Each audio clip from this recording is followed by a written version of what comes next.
on at 22 with my first fire department. I service some second generation, so my father worked at the same fire department. Basically, really good friend of his, ended up being my my boss. I worked with this guy from the time I was 16 to 23.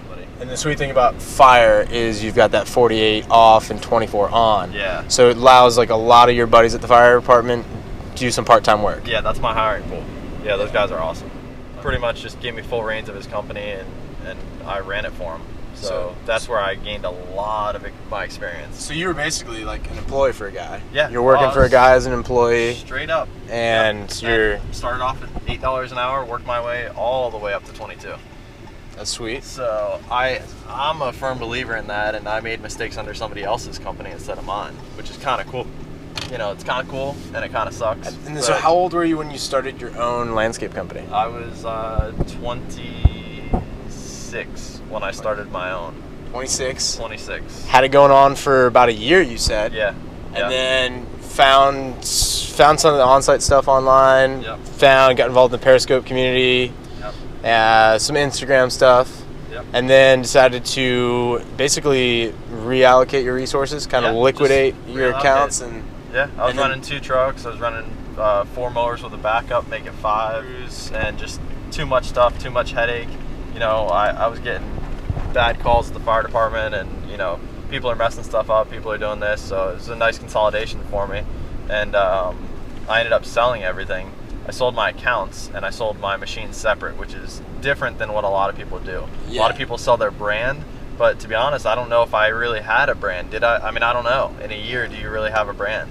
Right, or whatever. Yeah. And so you were able to sell off your accounts, and then you sold off your equipment, and that, you know, you were able to net probably like north of 30K. A little bit more, yeah. Yeah, which is awesome. All my equipment was paid off except for one. So my newest mower was not paid off, and everything else was paid off. So I tried to set it up real good, and I actually started transitioning into landscape. I've always done landscape, and I've worked for a lot of people in between that front door and back door, so to speak, the fire department and the lawn and landscape companies. I've worked for a lot of different people. So I've had a lot of landscape experience. I've had a lot of forestry experience, trees. You know, I try and stay well versed, and that's part of being a fireman. Well, what's interesting is like you're basically describing you've got a business going on. You've got a lot of variables like people to manage, equipment to manage, trucks to manage. Then you said, all right, I have some wealth here, like in the accounts themselves. Yep. Sell those out, put that down on a truck, put that down on a bobcat, put that down on a trailer. Yep. Now you're back to a truck, trailer, bobcat. However, your revenue has like, is it fair to say tripled? Absolutely. Yeah. I mean, it's tripled.